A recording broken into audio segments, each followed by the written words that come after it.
And today I'm thrilled to welcome our guest speaker, who is Dr. Mark Weist. He's been a friend and a colleague for over 30 years now, and he's a professor of psychology in the Department of University of South Carolina.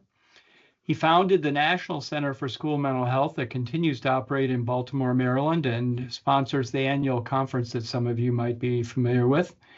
He's been a national leader in research, policy, and practice for school mental health for the past 30 years and currently directs the Southeastern School Behavioral Health Community. As we typically do, he's going to present for somewhere between 30 and 40 minutes, and then we're going to open it up for questions. So prepare your questions now or as we go. The questions, remember, can be anything from related to the content that Mark presents to questions about why he chose to study this. If he had it all to do over again in grad school, what would he do differently? What are lessons learned, advice for many of you as you enter into your careers? As a reminder, Mark, they're all undergraduate students and graduate students who've been selected as really prominent and a high bit of potential in terms of researchers, although their focus of their research interests are quite varied, but mostly certainly around psychology and many around clinical psychology and school-related issues as well. So with that introduction, I'm going to turn it over to Mark. Thank you again for doing this today, Mark. Appreciate it. You can hear me okay? Yep. All right. And you can see my PowerPoint. Steve, could you give me a 30-minute warning when I hit the 30-minute mark? Sure. So this is what I'll cover. I've been involved in sort of these two fields, school mental health and positive behavioral intervention and supports, which have integrated, and I've been part of that integration through a framework called the Interconnected Systems Framework. We'll talk briefly about that. I've been involved in about 9 randomized trials.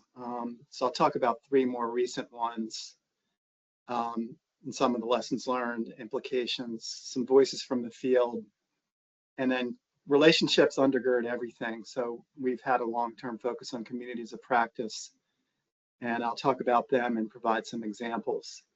Note, our team has pivoted. We still use school mental health, but our team has pivoted to school behavioral health to purposefully convey a very strong connection to schools' multi-tiered systems of support, and also to be more holistic and inclusive of programming related to substance misuse and exposure.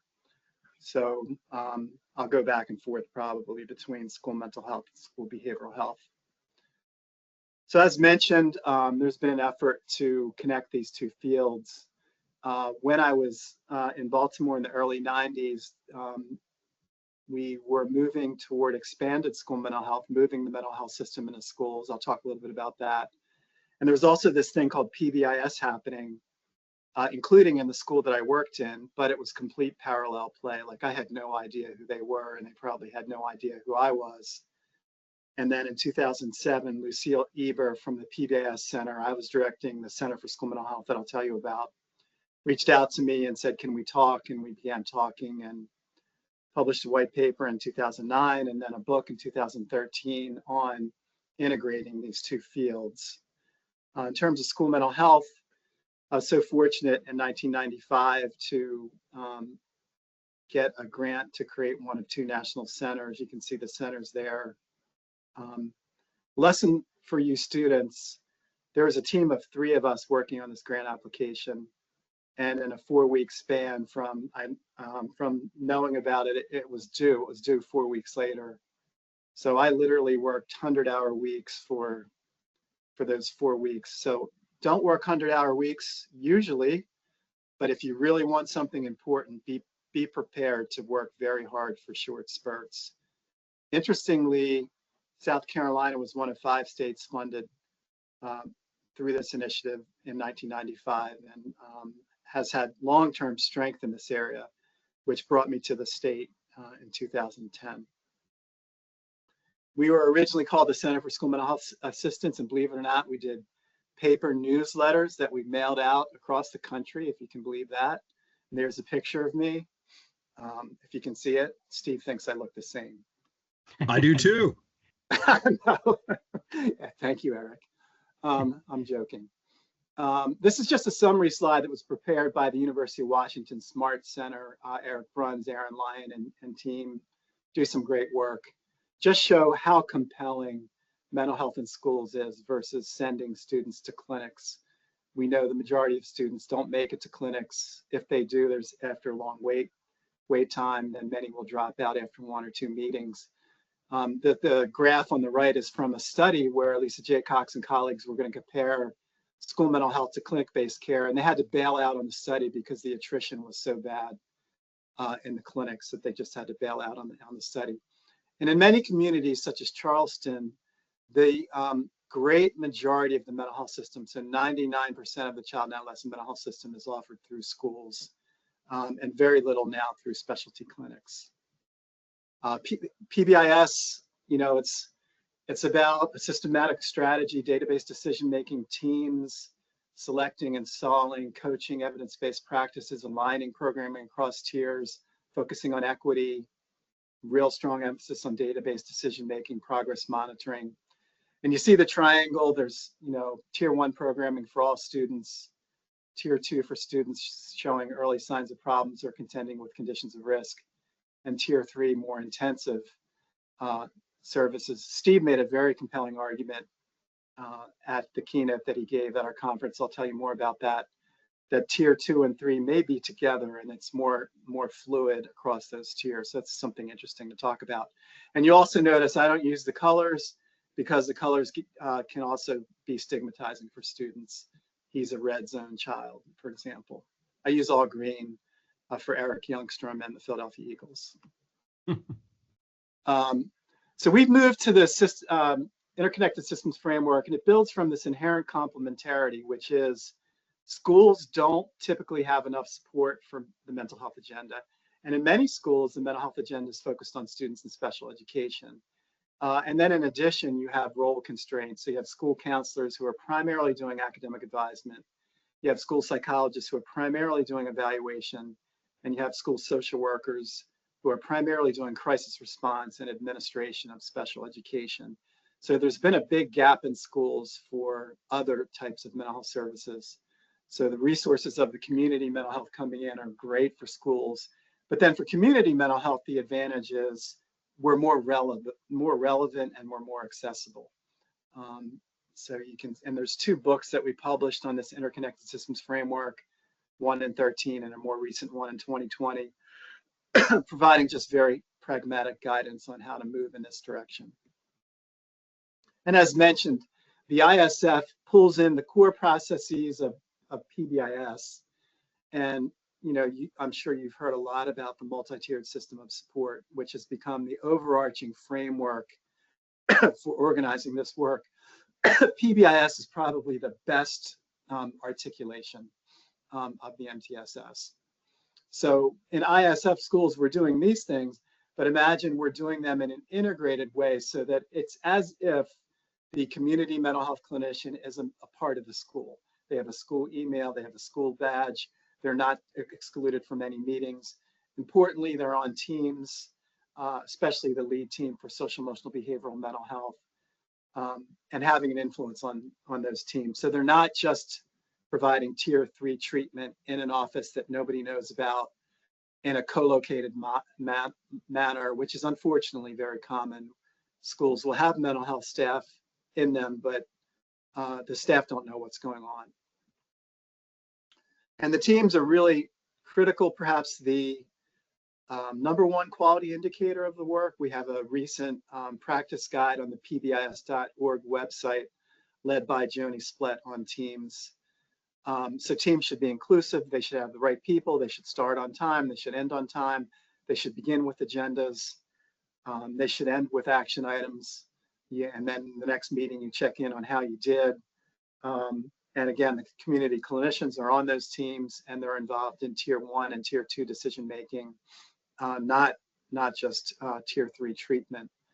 So that often means that there should be some funding. So in my view, a good model would be, let's say, a 5-day-a-week clinician in a school 1 day a week is paid for through a contract, which enables involvement on the team and having some involvement at tiers 1 and tiers 2. And I think it should be one team, not a tier 1 team, not a tier 2 team, not a tier 3 team. Most schools are pretty dysfunctional in the way they do teams. There's a lot of them with the same tired people on them, and not a lot is being accomplished. Screening is a huge issue. Most schools do screening based on identification. So this kid needs additional support because he's failed a grade, or he's had 10 absences this year, or he's had 5 discipline referrals.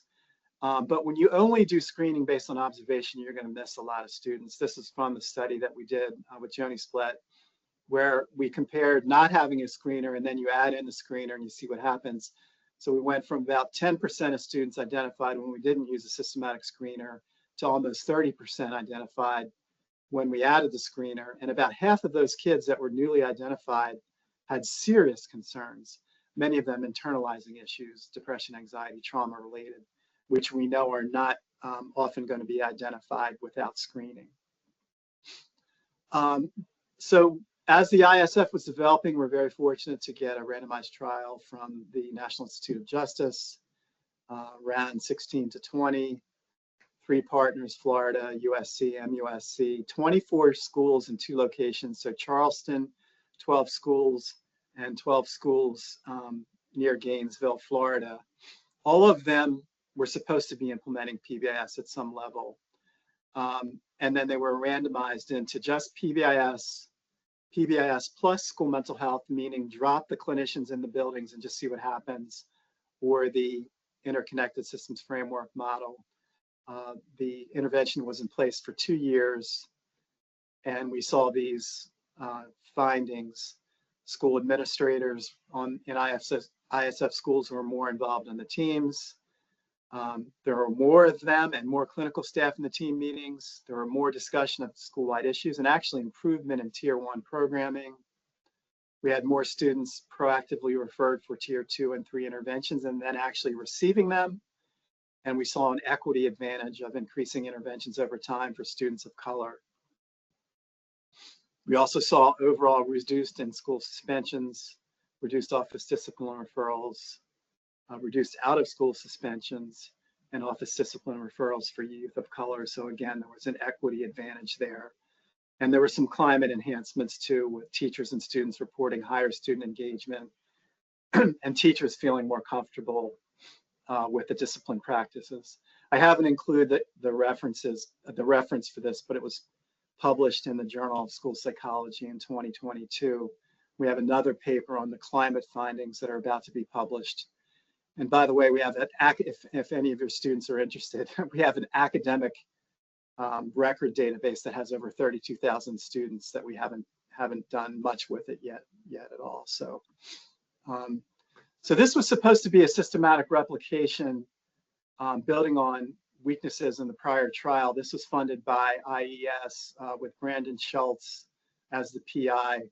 Similar, so we have 8 schools in Pitt County, North Carolina, 8 in Rock Hill, South Carolina,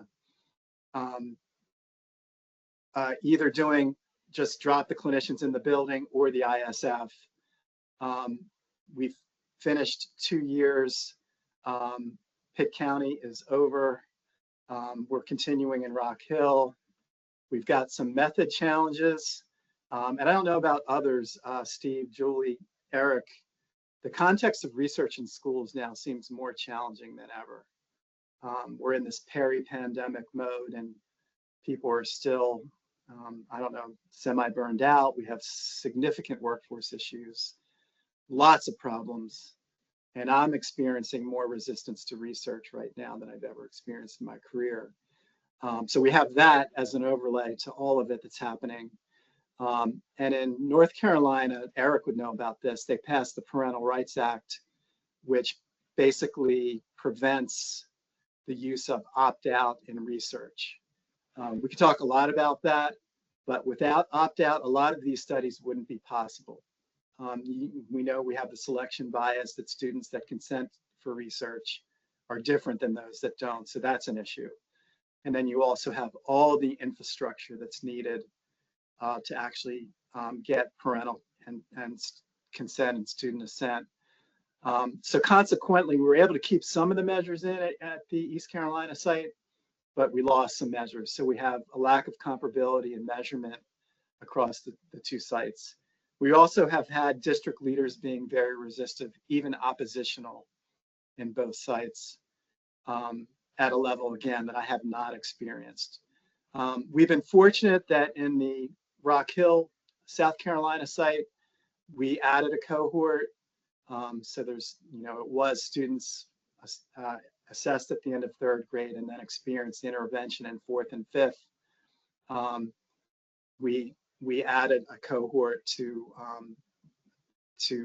begin earlier. So we have 2 cohorts and an additional year at the Rock Hill site. So we're going for an additional year next year. So that's a unique thing. We essentially have a randomized controlled trial within a randomized controlled trial and some very unique methodological issues that we'll have to address. We've been fortunate to have a connection with PCORI, the Patient-Centered Outcome Research Institute. So back in 2015, we received an award called a Eugene Washington Engagement Award. And through that award, we developed this stakeholder advisory board, 30-some people, diverse stakeholders, researchers, clinicians, family members, teachers, et cetera. And they recommended a qualitative research agenda. So we did 8 focus groups across South Carolina on this school behavioral thing. How do we make it better? And so we published a book on that. Unfortunately, I didn't list the reference. The book was published in 2020 through Springer. But there were probably more than 120 recommendations from those focus groups. The top recommendations were, 1, you have to address stigma. Stigma is the #1 reason why people don't connect to these services. Number 2, families are tired of being talked to. They want to be equal partners in the work. Number 3, you really need to focus on relationships and therapeutic alliance. And then number 4, of course, cultural responsiveness, equity is really, really important. So we got, based on the findings from the engagement award, and students, that's something to do. That's what you should do. And your mentors will talk to you about that. Getting the smaller grants that then lead to the bigger ones and pursuing a systematic avenue of research is the way to do this. We were fortunate to leverage the engagement award to receive funding for this randomized trial, more than $5 million, 2 sites, Greenville, South Carolina, and Baltimore, Maryland. So PCORI is always, you can't have treatment as usual. It has to be this versus this. So in this case, all the schools, 22 middle schools, 12 in Greenville, 10 in Baltimore, which are actually K through 8s, and then focusing on the 6th through 8th grade population, all of them received training in core evidence-based practices and some implementation support. So you see that in the wellness, we call that wellness, systematic quality improvement, modular evidence-based practice, and I refer you to the PracticeWise system, Bruce Trapita, Eric Delight, and colleagues. It's a great system. Implementation support for evidence-based practices, twice monthly meetings, and then some light touch, very light touch, family engagement strategies. And these are things that carried forward from a prior R01 that I did with Eric back in 2010 in South Carolina. So that's another thing, findings from your earlier studies in an ideal world should carry forward and influence your more recent studies. So then the partnership side, the group that was randomized into this condition received what wellness received, but they also received a mental health literacy intervention called the Guide, which is to address stigma, because we know mental health literacy does 3 things. 1, it reduces stigma. 2, it promotes help seeking. And 3, it can actually be therapeutic. So for example, if you've had some traumatic event and you have PTSD symptoms, and then you learn about PTSD, that in and of itself can be therapeutic. And there's a very rapidly growing movement around mental health literacy in schools in the United States, and there's a new mental health literacy collaborative. Then we really wanted to emphasize these family school mental health partnerships. So partnership teams, including the clinician, a family member, and a teacher who were guiding the work, ideally, throughout the building at grade level meetings and also trying to interact with classrooms. We had a focus on cultural responsiveness and equity and did some school-wide training, enhanced therapist-client relationships, and then coaching, especially for the guide. The timeline, this is interesting in that we were funded in February in 18, started in March 19. We're running up, rapidly getting the study together, started in August of 19, and then March 13th, 2020, you all remember. So we had that to deal with. And then what we had really was a tale of two cities. This project persevered. We shifted to virtual in most respects, especially in Baltimore, but we persevered. And PCORI has been very grateful that we persevered, because many of you may remember that a lot of studies just shut down, and I'm part of one study that shut down at the pandemic and has never started up again. But we persevered, but it was a tale of two cities. Greenville was pretty functional. As of fall of 20, so August of 20, Greenville students were told you can go back to school or be in virtual. Your parents have to make a decision.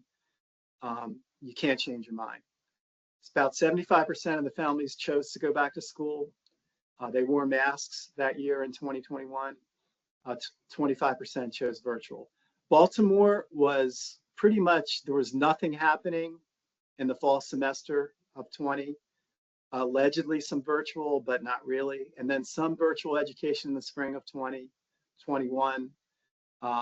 And then a slow resumption of in-person school in the 21-22 school year with very extreme attendance issues, and a sort of a hybrid model in Baltimore where there was still a lot of virtual learning occurring. Whereas in Greenville, South Carolina, 21-22 was back to normal. Students were in school, they were not wearing masks. So we had a very, very different experience. And that has implications for the analyses, which we're deep into now. We're very confident we're gonna have some pretty significant site-based differences. So we finished data collection, intervention versus comparison at the end of the 22-23 school year. And we're very deep in analyses now, and fortunately, we've been offered to do a plenary presentation at the PCORI meeting in Washington, D.C., October 22nd, 23rd timeframe. I'd highly recommend you check out PCORI. PCORI is really about elevating stakeholder voice and leadership in research. And they have a very strong funding portfolio, so I'd highly recommend you check them out. Again, elevating stakeholder voice. So we've had a stakeholder advisory board guiding everything, including changing the name. In the beginning, we were the patient stakeholder advisory board, and they rapidly said, don't you dare call us patients. We don't want to be called that. But they've helped in every way, helping strategize on intervention, helping strategize on pivoting to virtual, helping with reacting to study materials, helping with coaching strategies, helping with dissemination strategies. So a lot of advisory boards will be tokenistic. I mean, they exist, and you may have, let's say, 3 Zoom meetings a year, but they don't really shape anything.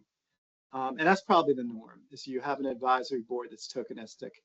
PCORI presses you that the advisors have to be really meaningfully engaged, and they're paid for everything they do. They're paid $50 an hour for everything that they do, which we believe is the right model.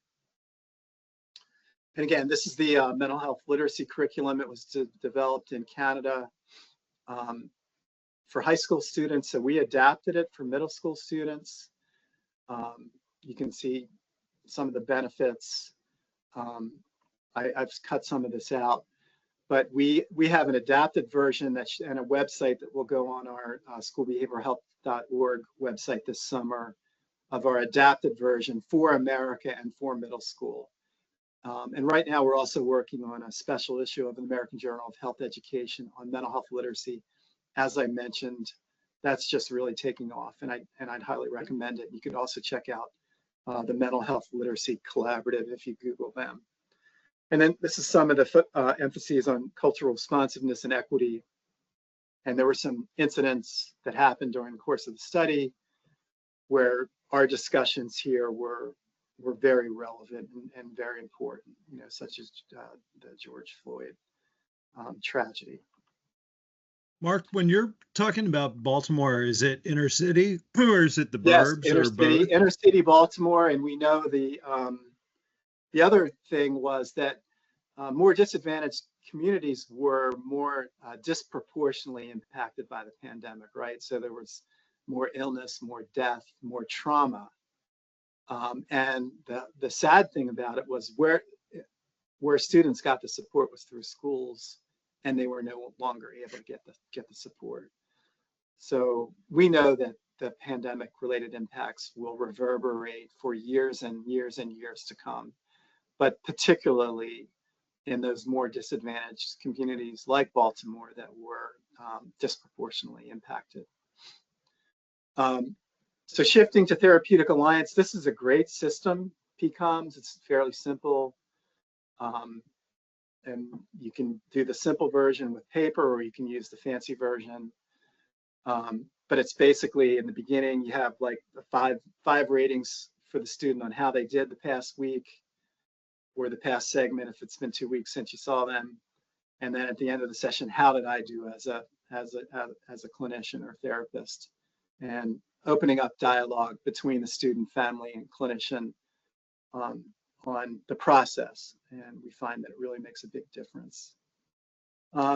Again, I can't talk much about the quantitative findings yet, but we've also done some qualitative studies along the way, and that's always a good idea, especially if you can do them in a genuine mixed methods manner. So look that up. You know, Larry Palinkas is a good one to look up. But when you have large scale quantitative related studies like RCTs, doing companion qualitative studies can really help you dive in and understand the implications of your work, but also understand best practices, challenges, ideas to overcome challenges. And these are just some qualitative comments about mental health literacy that you can read. And I believe Steve, Julie, Eric, you guys can let the students have this PowerPoint if they want to have it. Here's another one. Teaching the guide empowers our students to open up and deal with issues often swept under the rug. This in turn lessens issues our school and students often encounter because they take ownership and stop small problems from becoming big problems. And a theme in the focus group was this really strengthens relationships between teachers and students and between students and students. Just having conversations about real issues, for the teachers to be real with the students. And they conveyed that it actually helped with coping with pandemic. And we tragically had a shooting in one of our Greenville schools. Within the school, one student shot and killed another student. And that was an intervention school, and the staff, many staff said they were so grateful that they were implementing the mental health literacy intervention because it just helped them navigate that tragedy. I'll stop there and see if there are any comments or questions about those studies. And I don't know where we are with the time, Steve. Muted. Sorry. 2:04 would have been the 30-minute prompt, so you're just about 30 minutes in. Okay. Any feel free to go beyond 30 minutes if you like. All right. How about I just keep going and then we'll do some Q&A at the end. Great. So the PBIS Center was just renewed for 5 more years in 2023. So we have till 2028. Now I'm a partner on the center, and it's amazing. 30 people that are among the most brilliant, hardworking people I know. Many in special ed, some school psychologists, some ed Summit Ed leadership. I'm the only clinical psychologist in the group. But we've been fortunate to hire Susan Barrett and Kimberly Yannick onto our team at USC, and they are leads for technical assistance and coaching around the country. And they just did this exercise, what's keeping us up at night, in some schools around the country. And you can see some of the themes here. Again, it's a difficult environment.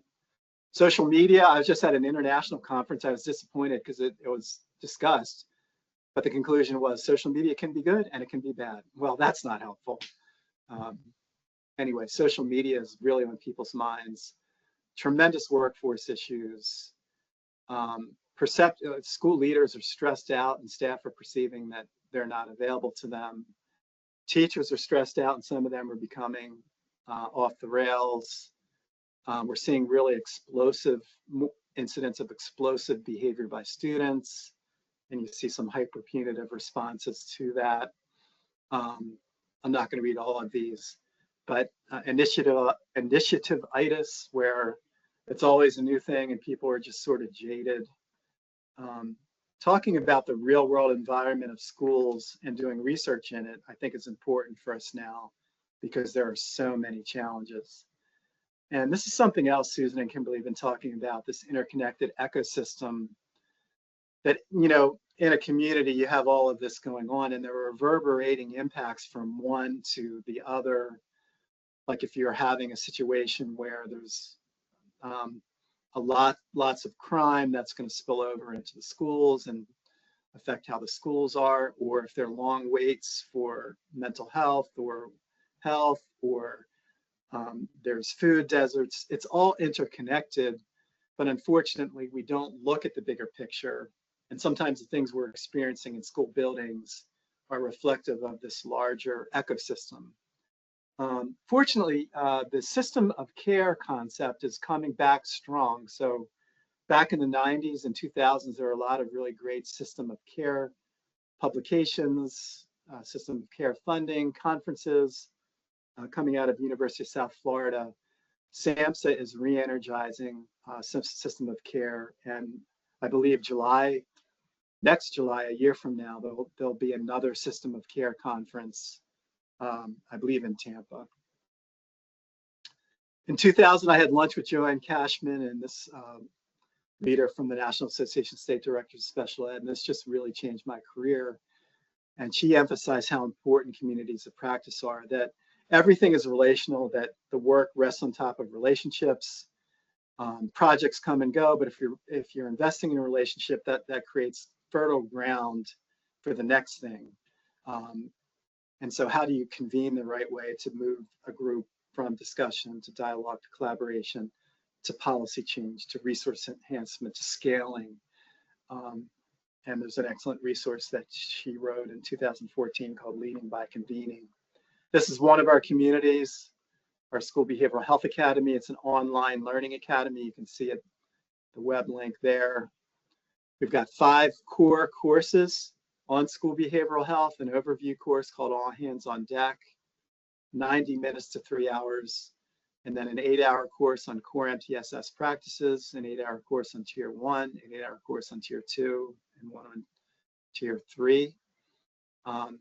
It has micro-credentialing built in so that you can get a certificate for every course that you complete, and then you can get advanced competency certificates, a competency certificate for doing the overview on 2 courses and an advanced for doing all 5 courses. And we're working on some policy levers. So for example, the State Department of Mental Health staff that complete all this get bumped up and get a pay raise. We also offer continuing education units, and the State Department of Education is offering educator renewal credits. We also have supplemental courses, one that we did on the opioid crisis in March and released it, a recent one on elevating family partnerships. And you can see some others here. And often we'll sit around and like, what can we do about this problem, this vexing problem? Well, we can develop a course with broad feedback, including experts, but the right stakeholders. And then we can use the course to encourage dialogue in communities. this is where, again, you can have some policy and practice impacts. So this course, for example, on a compassionate and supportive school behavioral health system for substance misuse and exposure, and I could talk at length about that theme. We're hoping that it'll be done before a policy conference that we're holding here in South Carolina in October, so that districts can actually view the course and then use that information to stimulate planning to do a better job with students for these issues, which schools and communities are doing a horrible job with substance misuse and exposure. And we have a tremendously escalating crisis associated with the southern border and fentanyl and other things. We've had over 1,600 learners in the courses, including all but 7 of our school districts in South Carolina. So it's about 81 that have done it. Right now, anybody could go in and take this. We use the Docebo platform, and we have 500 seats for learners, but we're not at that capacity. So people from other states can use the system. We're jokingly calling them interlopers. But we're in very active discussion with a number of states, Tennessee, Virginia, Colorado, California, Florida, about using this learning management system. And we can either just let them use it as it is, or we can customize it. And it would be like a nonprofit, we'll do it for our cost arrangement. We're also doing coaching, and we've gotten into the coaching literature. So working intensively with 12 school districts, with in each of them 5 meaningful encounters per year with the district leaders, and a lot of correspondence in between. And we, building from PBIS and other resources, are using these coaching inventories. Districts doing it differently. Ideally, we'd like to see them do it at the beginning and end of each academic year, but at least let's do it at the end of this year and then use that to plan for next year, and then do it at the end of next year. So we can see that we're making progress. You can see some of the themes here. And so we also have a school version. And these measures have built from PBIS measures such as the tiered fidelity inventory, and one that our team developed with Joni Splett on the interconnected systems implementation inventory. Then we have our Southeastern School Behavioral Health Community. We're originally just a South Carolina school behavioral health community in 2013, 14, 15, and then we became regional in 2016. To try to have a policy impact, we have these awards, and people really like these awards.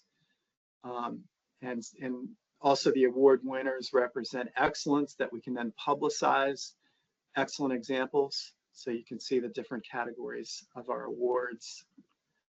And we've got 12 states in the Southeast, so we have advisors from all 12, and quarterly conference calls that sometimes are pretty long, and then longer meetings associated with our conference, and active sharing of lessons learned and recommendations and mutual support across the states to support one another to escalate the pace of positive change. For example, like a lot of the federal investments, Project Aware, Project Prevent, you'll have numerous states with those awards. So this creates a mechanism for each people from different states to talk about how it's working, what's not, what are the barriers, how to overcome them. Steve was one of our keynotes, did a great job in this recent year. Thank you again, Steve, for that. It was amazing. And we will be back in Myrtle Beach with these dates. We had to change them. They were in late May, but April 16th and 17th, 2025, if any of you have interest. Since the early 2000s, I've been involved internationally. So you think about multiple levels of scale, and we wrote a paper on this, analyzing building a community of practice at the level of a building, at the level of a district, at the level of a state, a region, a nation, internationally. Again, sharing lessons learned, information, supporting one another, escalating the pace of positive change. SMILE has been around since about 2012, and we've sponsored international meetings. You can see London, Colombia, Banff, Poland, Sweden, Washington, New Zealand, and just recently I just got back from Utrecht, a really, really amazing meeting. one thing that, lots of themes that we talked about. One thing we talked about that was very interesting was prevalence and inflation, that stigma has gone down and there's so much attention on mental health that we're seeing a lot of prevalence, 50% or more, for example, of people with disorders, but folks are concerned that it's inflated and we've lost the ability to discriminate between distress and disorder. That was a big theme. Another theme was, we know what to do. Why do we keep inventing new programs? In the Netherlands alone, there are 330 programs for youth. So many programs, it makes the work incoherent. And we've got to do something about that and move toward doing less, but doing it well, and collaborating and moving toward more standardization. All right, go Gamecocks. There's my email. Thanks very much, Mark. That was great. Thank you. Sure. As a reminder, it's time now for questions. And again, use your raise hand little button that you have, and I'll call on you, and you can ask questions about anything he talked about, and as well as professional development stuff. And I'll start with one. I think there are advantages and disadvantages to the people I've selected for this speaker series. One is, the advantage is they're all very successful. They know the field. They're highly regarded and respected in their field. The other is, by the end of their talk, you're thinking, maybe I don't want to do psychology or academia because there's no way I could do all those things that they talk about. It sounds overwhelming that you could possibly be involved in all of those things. So Mark, what are some of the keys to being able to be as productive as you've been? Oh gosh, that's a pretty hard question. Well, I love the work. It feels important. I remain a clinician. I've struggled with some mental health issues myself, so I find the work personally very relevant. I have a great support system with my wife and family. I've been very, very fortunate to get into a field that when I got into it, it was starting to take off. So I think that's something to think about, is if you're getting into something that's really busy and already really crowded, it's going to be a little bit harder for you. But all of us, Steve, Julie, Eric, we got into this when it was just taking off, which really created a lot of opportunity.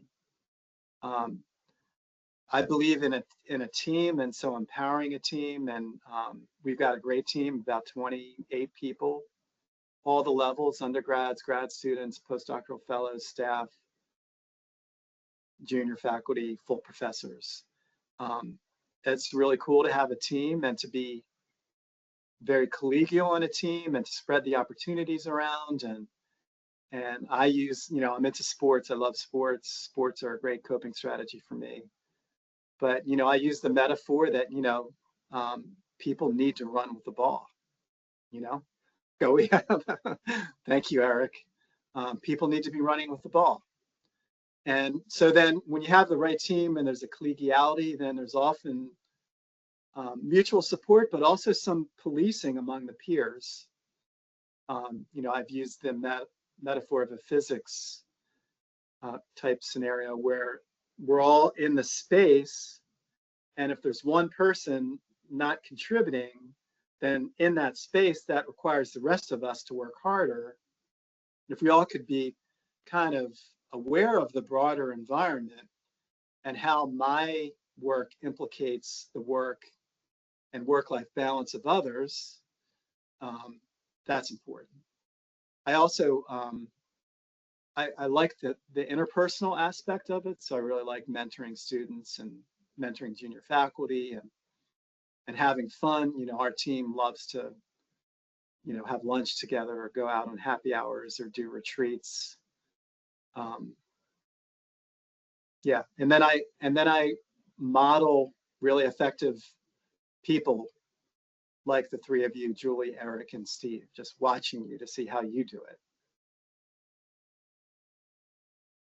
those would be some of my, that was a tough question.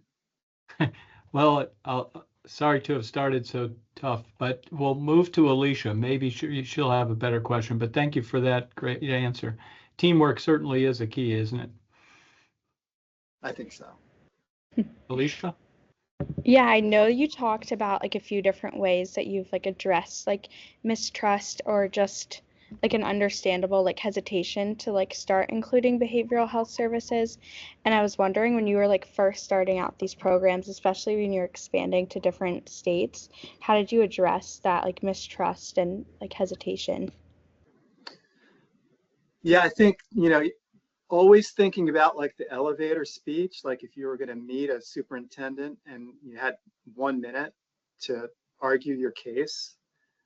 So I think a lot of it is around, and we developed early on, everyone, the faculty leaders on the Zoom here, you know, this message around when we do this well, we will reduce and remove barriers to student learning. The evidence is there. I just learned about this Medical Lake Washington State group that has tremendously invested in all of what I talked about, but also in wellness. And they are by far leading the state of Washington on all the academic indicators. So, you know, if students aren't feeling well, they're not going to be learning. In any class of 25, there are at least 5 that are just sitting there struggling. And unless you address those issues, you're not gonna have the academic results that you want. You know, another angle is, you know, many of the disorders, there's a window of time where if you intervene, you're gonna be effective. But the longer they exist, the harder it is to address them. So for example, anxiety will often get much worse and will often expand to include depression, school avoidance, perhaps substance use. So you can also argue that there's a window of opportunity and schools enable us to be more likely to capitalize on that window of opportunity. Thank you. Susan? Hi there. I actually just started here at Nationwide, and I left a position in Southern Ohio as a community health director. One of the programs I oversaw was our school-based health programming. And I worked with a lot of school districts who have really done a great job, I think, implementing the top 2 tiers, you know, and that, excuse me, multi-tiered system of care. The first level, though, seems to be the one that everybody struggles with. If they do have it, they're leaning on PACS and PBIS for most of it. But I'm interested in your thoughts and what interventions and things that fall in that first tier that you've seen be the most successful and the most easiest, I think, for staff to implement. I think the biggest thing that I see is that people go to tier 1 and they think of a program, a climate enhancement program, a bullying prevention program, but they forget that all of the infrastructure elements are also in tier 1. Database decision-making, teaming, selecting evidence-based practices, installing them, developing coaching systems, aligning programming across tiers, developing, Steve made some very compelling points around grade level meetings. Data management and decision making is huge, and most school districts are doing very bad at that. So when you lose sight of the fact that at tier 1, it's also those infrastructure elements, you're not going to have the infrastructure really to do any of it very well. But it may be especially hard to do universal programming when you don't have that infrastructure in place. That would be my prediction of what might be going on. Thanks, Susan. Hannah? Hi, I'm Hannah. I'm one of Steve's grad students at OU. And so I'm very interested in school-based work. And I mean, I think I can ask this question to any OU faculty, but I wanted to pose this to you as well. I hope to do my own kind of school-based work one day. And I know oftentimes getting the foot in the door in schools is really hard. And so how have you gone about building those relationships and kind of getting your foot in the door in schools, especially when you're, in the earlier stages of your career? And Mark, before you start, will you stop sharing so we just get the people? Oh, I thought I did. I'm sorry. That's okay. There we go. Thank you.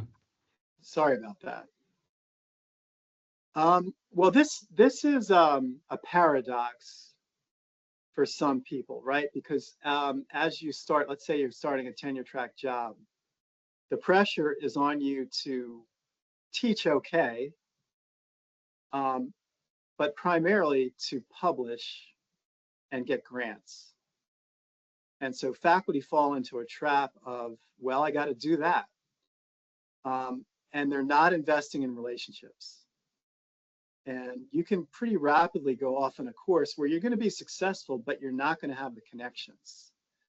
I was fortunate to be in a school of medicine where I had to get contracts in order to build a staff. And that's the other thing, is the federal research dollars will go up and down. But if you also have a base of contract support, whether it's from local or state or foundations, then you can build a team and fund them.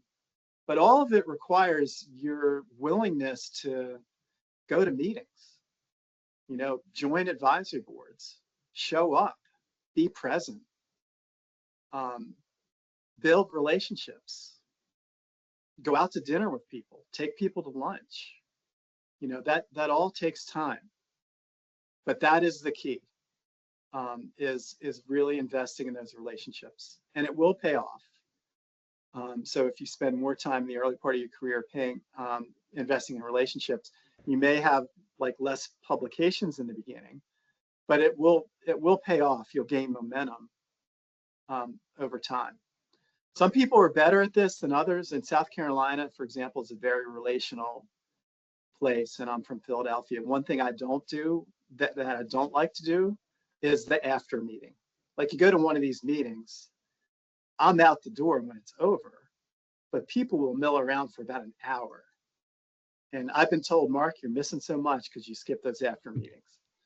But anyway, you've got to just figure out a way to show up at the community meetings and consistently show up, and then begin to build the relationships. And have lunch with people, have dinner, do social things. That's when it also becomes gratifying, because you enjoy hanging out with these people, and then they give you a contract. So. Yep. I'll just echo that. I think that's key. I know for the people in our center, the relationships with the schools and the agencies are our most valuable possessions, because they're the keys to getting anything done. Caitlin?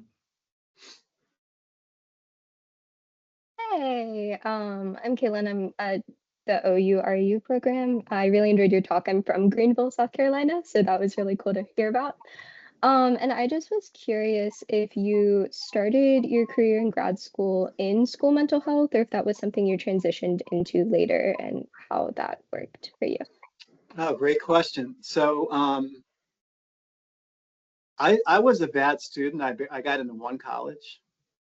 And then I realized it was the real world. So I did reasonably well in undergrad, and long story, worked as a mental health worker for a while. And then I'd never conceived that I would be able to get a doctoral degree. So I went to West Virginia University, and they had a professional master's program in clinical psych. And I didn't know what I wanted to do. So I thought I wanted to be an adult focused clinician.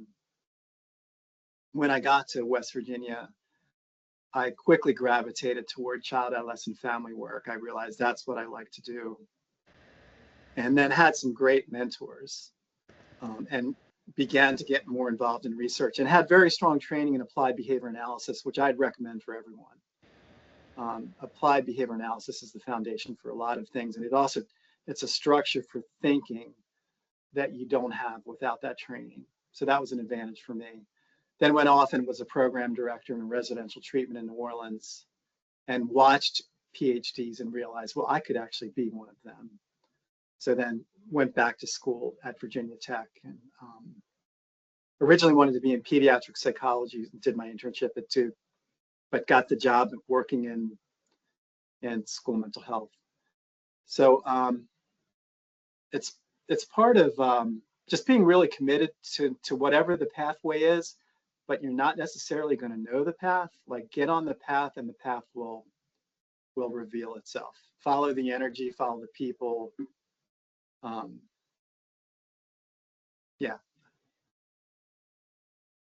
Thanks for the question, Caitlin. Lily? Hi, I was just wondering if you could talk a little bit more about what the substance use courses and trainings have looked like, and any challenges you've experienced with them so far, and also any benefits you've seen come of them so far. Well, we created a community of practice called the South Carolina School Behavioral Health Collaborative. It's managed by the Medical University of South Carolina. Some great people there. And we've mainly created it as a vehicle to promote collaboration between USC and MUSC. And we hosted a policy academy in March. And it was just an echoing theme that the substance-related system here in South Carolina is horrible. Probably that's the case in most states, but especially for children and youth, that the only thing that happens is somebody gets identified with a problem and sent off to a treatment center with variable wait times, and they're very likely to get a label. And so what was coming up in this meeting was double stigmatization, because a lot of these youth are also contending with mental health issues. So stigmatized twice. And I got an avenue of research in my career around anti-stigmatization and being careful about diagnoses and not using terms like psychopathology, which I know makes some of my colleagues mad. But so just looking at that reality, students aren't going to get anything until they get to the point where somebody labels them as having a problem. And then they're going to get labeled and go off and maybe get messages like, you're an addict for the rest of your life. So the part that's missing is this compassionate, supportive strategy, relational, focusing on misuse, which we think may be a better term than abuse, but also exposure. Because again, related to the opioid epidemic, there are a lot of people right now being exposed to substance issues. Probably most people in their circle somewhere, friends, family, are exposed to these issues. So we're deep into this course. We've got stakeholders, we've got substance abuse leaders, we've got people that have been in recovery, people that are in recovery. We've got youth and family leaders. I'm not sure where it's going. Again, we'll be done by September, and then we're going to launch it in October in relation to this second policy meeting. But it will reflect this notion of supportive and compassionate and striving hard to not amplify stigmatization of these students. Thanks for the question, Lily. Eric, you're up. So cool hearing about what you've been doing and hearing your origin story. There's like so many things I want to call out that you did beautifully and really just like, wow. I have two questions, a small one and a bigger one. Small one is, please, I want to learn more about the mental health screener that you're using.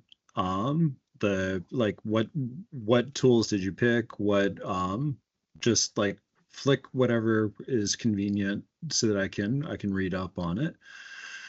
The bigger question is, like, if you wanted to do some of what you're doing again in Ohio, what would be pieces or people, like, what would it take to bring more of what you're doing to Ohio?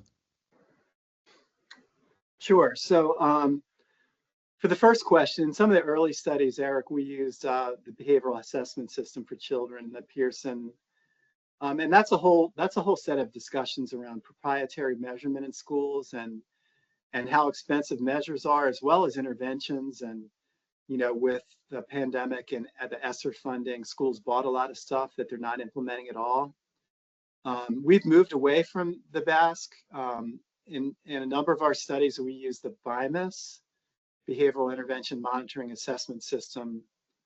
Jim McDougall and colleagues. Jim will know that one. Yeah, Jim will basically let you use it for cost if you're a part of a university or research study. So it's priced very reasonably, and it's got a really good data dashboard. And I'd be happy to introduce you to Jim. I think Steve has met him. He's a pretty cool guy. Yes, please. Okay, I'll put it on my to-do list. But in another study that I have with Sam McQuillan, funded by NIH, we're using the early intervention system, Wendy Reike and Keith Herman, and it may be the best one because it's very user-friendly, has great face validity, doesn't have items that scare people away, and has a compendium of resources that matches to what students are presenting with. Yeah, so I would probably recommend the early intervention system right now. And the BIMAS has many strengths as well. So I'm assuming you know Wendy and Keith. Steve or I could introduce you to them if you have interest. But I will definitely introduce you to Jim McDougall. With regard to the second question, I don't know if you replicate the pathway. I don't know. Is there an Ohio initiative? You can choose school mental health or school behavioral health. Is there an annual Ohio conference? Do you want to do something just state, or do you want to right away start regional? And then if you're going to be regional, what's the region? Maybe start out with this. So if you think about all the different professional organizations that you could reach out to, the Ohio School Psychologists, the Ohio School Social Workers, School Counselors, Psychological Association, school administrators. I think the idea would be to do sort of statewide needs assessment and resource mapping. What are the needs in Ohio? What's going on in the schools in Ohio? Who's providing leadership? Who's convening? Where are the gaps? Could a collaboration between Nationwide Children's Hospital and OU step into that space and bring value? I mean, those would be the questions that I would start with, and then just see where it goes based on that initial analysis. You have a much bigger, much more complicated state though than South Carolina. I don't know it's that much bigger geographically, but you have what, 500 school districts or something? I'm still learning. Well, I think it's counties. What's that? 77 counties. So yeah, there's a lot going on. I'm guessing it's about 500 school districts. Yeah. Yeah. I think there's 82 counties actually, but Oh, is it? Yeah. yeah, we're growing. It's 88. 88. There you go. See, it's 77. even bigger now. Somebody could Google how many school districts in Ohio. I'm guessing Yeah. 500. Anyway, All right. those are some ideas that's the road I would go down. Thank you. And I'm not going to pronounce your name right. I'll apologize in advance. Is it Yanu or you know? Oh, it's Noreen. Oh, sorry. I went by what was said on the screen. Oh, okay. Oh, it's fine. Thank you. Thank you for the talk, and I really enjoyed the talk. I have a even related to Dr. White's second question, but even broader. So I grew up in China, but I received most of my undergrad training in the US, and that's when I learned about school mental health, and I'm really interested in this field. But that's when I started to notice there are a lot of differences, especially school mental health is not taken as serious in China, I think. So my broad question is, do you have any insights, advice for undergrads, graduate students who may take training in the US but want to apply school mental health related knowledge to another culture or another country? Or is there any questions I need to have in mind when I am going to have more training on school mental health? So do you plan to become a professor? Currently, yes, but don't know, in 5 years maybe. Yes, I would endorse that. I would encourage all of you to consider becoming faculty members. So I would let your training play out and then progressively cultivate relationships with faculty in the US that are working with faculty where you want to go back to, if that's China. And then, especially if you're planning to be a professor, consider fellowship opportunities and awards that could help that translation of what you've learned in the United States back to China. So for example, we have a scholar with us now, İlhan Yalçın from Turkey. He spent a year with us. He's involved in school counseling in Turkey. He's on the faculty at the University of Ankara, and he applied for a fellowship through the nation of Turkey to do a study abroad. So he's here and going to bring lessons learned back to his country on the things that I talked about. So I would say don't be too pressed to worry about that yet, but be looking for those opportunities as you advance through your graduate training. Look for colleagues that are also interested in bringing the work back to China.